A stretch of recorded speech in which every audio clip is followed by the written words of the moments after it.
वृद्धांगुली और ये है तर्जनी उंगली, दोनों को आपस में जोड़ दीजिए। वृद्धांगुली को तर्जनी उंगली को आपस में जोड़ दीजिए और घुटने पे रखिए। कमर सीधा हो, गर्दन भी सीधा हो, मन सहज हो, ज़्यादा हाथ को आगे ना करें, ज़्यादा पीछे भी ना, एकदम कंफर्टेबल रहे। अब धीरे से हमको अंतर जगत में चलना है, क्योंकि अंतर जगत के बारे में हमको परिचित नहीं है। कैसे हम अंतरंग यात्रा करें? कुछ अदृश्य शक्ति है, जैसे कि मन है, बुद्धि है, विवेक है, आत्मा है, जानते हैं ना। तो इसी तरह हम अंतर जगत में प्रवेश करेंगे, जहाँ हमको परम शांति की उपलब्धि होती है, आत्मज्ञान मिलता है। इतने ही है या और आ रहे हैं?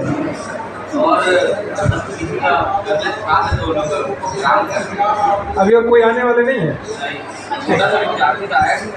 ठीक है। अभी और एक विद्यार्थी गए तो भंडारे, जैसे जैसे मैं बताऊंगा ऐसे ऐसे आपका मन को ले जाना है। और सभी लोग ध्यान रखें, राम शब्द। क्या शब्द? राम शब्द। हाँ, ये राम शब्द को जपने की अनेक विधि है, परंतु हम कुछ नया विधि सिखा रहे हैं कि मंत्र जप कैसे करें, हमारे हर अंग अंगों में हर परमाणु बलवान हो। समझ में आया? इसको श्वास के साथ जोड़िएगा। अब आंख बंद करें, नियमों को पालन करें, लंबा सा श्वास लें और श्वासों को छोड़ें। श्वास लेते ही राम, श्वास छोड़ते ही राम। मन ही मन, वाणी का कोई कार्य नहीं, आँखों का भी कोई कार्य नहीं, केवल कान का ही रहेगा। आप सुनेंगे, समझेंगे और अपने मन को धीरे धीरे अपनी अंतरंग में ले चले। अब हम शुरू करते हैं। पैरों की उंगलियों के माध्यम से अपने पैरों की उंगलियों को थोड़ा हिलाएं और सुखद अनुभव करें। हर सांसों में राम शब्द का उच्चारण बनी रहे। मन को श्वासों में केंद्रित करते रहें। नाम लेत भव सिंधु सुखा।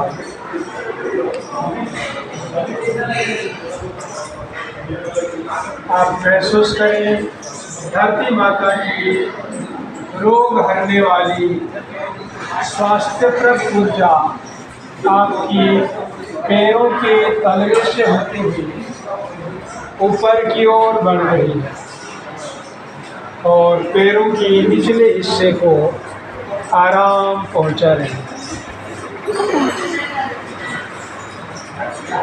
आप महसूस करें धरती माता की रोग हरने वाली ऊर्जा धीरे धीरे ऊपर की ओर बढ़ रही है। एड़ी, पिंडली, घुटने होते हुए ऊपर की ओर बढ़ रही है और घुटने की निचले हिस्से को आराम पहुंचा रही है।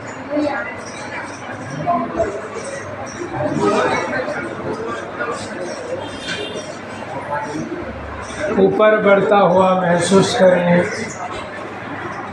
श्वास में प्रभु का नाम चलता रहे अनवरत, जैसे श्वास चल रही। एक स्मरण बनी रहे प्रभु का नाम का। मन में पवित्रता को लाएं, दिव्यता को लाएं। धीरे धीरे घुटने से ऊपर जंघाएं, कमर, नाभि प्रदेश, हृदय प्रदेश, कंठ प्रदेश की ओर महाशक्ति ऊपर की ओर बढ़ रही है और धीरे धीरे हमको शांति की अनुभव करा रही है। अब धीरे धीरे अपने मन को मेरुदंड की पिछले हिस्से में ले चलिए। मेरुदंड की निचले हिस्सों से धीरे धीरे जैसे एक चींटी धीरे धीरे ऊपर उठता है, वह आरोग्यकारी ऊर्जा मेरुदंड से धीरे धीरे कंधे की ओर ऊपर की ओर उठ रही है और हमारे मेरुदंड को मजबूत बना रही है।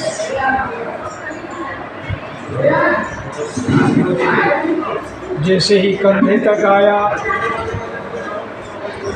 और धीरे धीरे दोनों कंधे से होते हुए भुजाएं,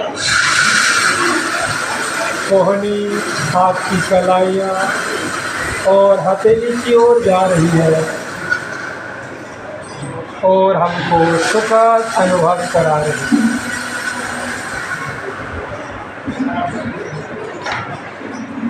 वह कंठ प्रदेश को ऊर्जान्वित कर रहा है, सुखद अनुभव कर रहा है।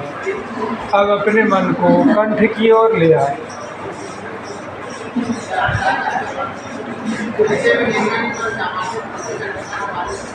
धीरे धीरे मन को चेहरे की ओर ले आए। अपना होठ, नासिका, दाल, आँखें, कान, माथा, सिर की ऊपरी भाग और जहाँ हम शिखा बंधन कर रहे हैं, वह ऊर्जा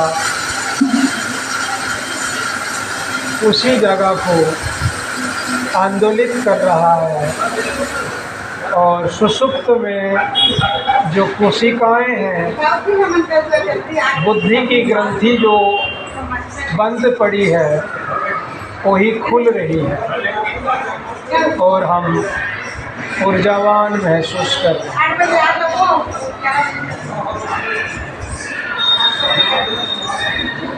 जहाँ आप शिखा बंधन करते हैं, मन को वहीं केंद्रित करिए। शरीर सीधा रहे, गर्दन सीधा रहे। प्रभु का एक छोटा सा नाम श्वास की आने जाने में सहज भाव में चलता रहे। नाम का स्मरण, प्रभु का याद बनी रहे। ध्यान केंद्रित करें सहस्रार चक्र में, जहाँ शिखा बंधन करते। थोड़ी देर मन को वहाँ ठहराइए और शांति का अनुभव करिए। चल ना करें बाह्य विषया, बाहर जगत कितने भी शोरगुल हो, अब अपना मन को सहस्रार चक्र जहाँ शिखा बंधन करते हैं वहाँ पे केंद्रित कर दीजिए और आत्म साक्षात्कार करिए। राम तत्व से जुड़ जाए।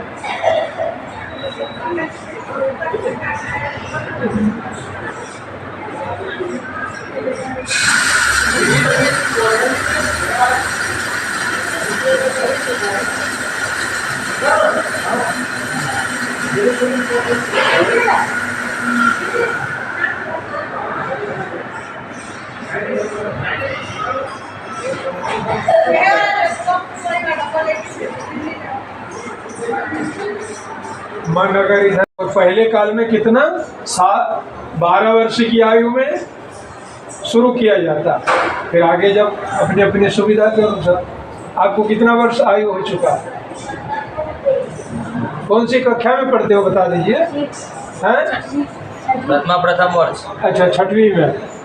हाँ, तो यज्ञोपवीत होना चाहिए। अब जब व्याकरण पढ़ रहे हो, संस्कृत को पढ़ना शुरू कर दिया है, मठ में आकर के रहना शुरू कर दिया है, तो पहला काम जनेऊ संस्कार होना चाहिए। अब ये पूर्णिमा गया ना, श्रावणी उपाकर्म, इसी में कराया जाता। आप लोग इच्छा नहीं किए होंगे, फिर आपके माता पिता नहीं किए होंगे। गुरुजनों के पास इच्छा रखते हैं तो उसी हिसाब से मार्गदर्शन करते हैं। आगे सोच लीजिए, जिनका जनेऊ संस्कार नहीं हुआ है कर लेना चाहिए। समझ में आया? हाँ, उसमें पवित्रता सधेगी, ब्रह्म विद्या आएगी। नहीं तो विद्या नहीं आएगी। सुख पाठवत हो जाता है। जब हमको दीक्षा संस्कार नहीं होता है, जनेऊ संस्कार नहीं होता है, तब जब भी ब्रह्म विद्या को पढ़ते हैं तो सुख पाठवत, सुख किसको कहते हैं? तोता। तोता रटने की जैसा हो जाता है, वो ठहरता नहीं है विद्या। समझ में आया है? और विद्या को प्राप्त करने के लिए चंचलता को दूर करना पड़ता, हड़बड़ी को दूर करना पड़ता है, चुगली को दूर करना पड़ता है, झूठ बोलना छोड़ना पड़ेगा, सच बोलना सीखना पड़ेगा, चोरी नहीं करना है, नहीं तो विद्या सतता नहीं है। हंसने वाली बात नहीं, आप हंस रहे हैं, संकेत मिल रहा है कि आप ही लोगों में झूठ बोलना और चोरी करना आता है। ये शुरुआत है, होता है। जब दीक्षा दिया जाता है ना, तो धीरे धीरे ये सब दुर्गुण छूटने लगता है। समझ में आया? हाँ, नहीं तो विद्या को धारण नहीं हो पाता। अब ये बताओ, जिस थाली में आप भोजन करते हो, मैला थाली में कोई भोजन देगा तो मैला ना हो जाएगा, बीमार ना करेगा? तो आपका शरीर इसी तरह पात्र है। वो पात्र में जो मलिनता होगा, वो विद्या कैसे ठहरेगी? मान के चलिए गिलास है, कटोरा है, और उसमें मैला हुआ है, उसमें दूध देंगे तो फट जाएगा ना, नष्ट हो जाएगा कि नहीं? इसी तरह विद्या प्राप्त करने के लिए हमारे अंदर पात्रता को लाना पड़ता है। अगर पात्रता नहीं है तो विद्या रहता नहीं है। केवल जगत में आना जाना, खाना पीना, चना चबेना, फिर शरीर से लौट के चले जाना। ऐसे तो कुकर सुकर भी आते हैं, खाते पीते हैं, नली नर्दमा में पड़े रहते हैं। उनमें और हम में फिर क्या अंतर है? जब हम पे विद्या प्राप्त करने के लिए मठ में आए हैं, सच बोलना सीखेंगे नहीं, झूठ को छोड़ेंगे नहीं, चोरी करना छोड़ेंगे नहीं, हाँ, बड़े को अनुशासन पालन करेंगे नहीं, शुचिता पवित्रता रखेंगे नहीं, तो फिर इसी मनुष्य शरीर में आने का क्या फायदा? कुछ तो होगा फायदा, इसीलिए भगवान ने इसी शरीर दिया है कि नहीं? बिना मांगे दिया है कि नहीं? हमने मांगे थे क्या कि भगवान मुझे मनुष्य शरीर तो मांगे होंगे तभी ना मिला है? बिना मांगे आज तक किसी को कुछ मिला है? कभी नहीं मिला। हाथ नीचे करो, सीधा बैठिए, कमर सीधा, आलसी की तरह कमर को ढीला नहीं।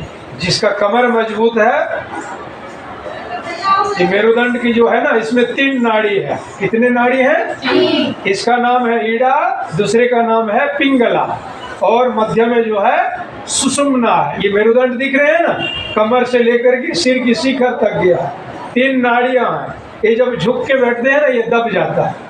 कभी पाइप देखे हैं साफ करने के लिए, यही सफाई करने के लिए पाइप जब मुड़ी होता है तो पानी का सोर्स ठीक से मिल पाता है क्या?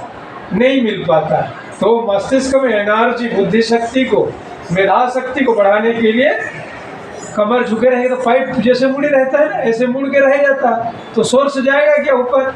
नहीं जाएगा। तो इसीलिए कमर को सीधा करके बैठना चाहिए, और कुर्सी में होगा नहीं। इसीलिए विद्यार्थी जीवन में नीचे बैठो, आसन लगा के बैठो, खाते समय भी नीचे खाओ, वो भी आसन के, पढ़ते समय भी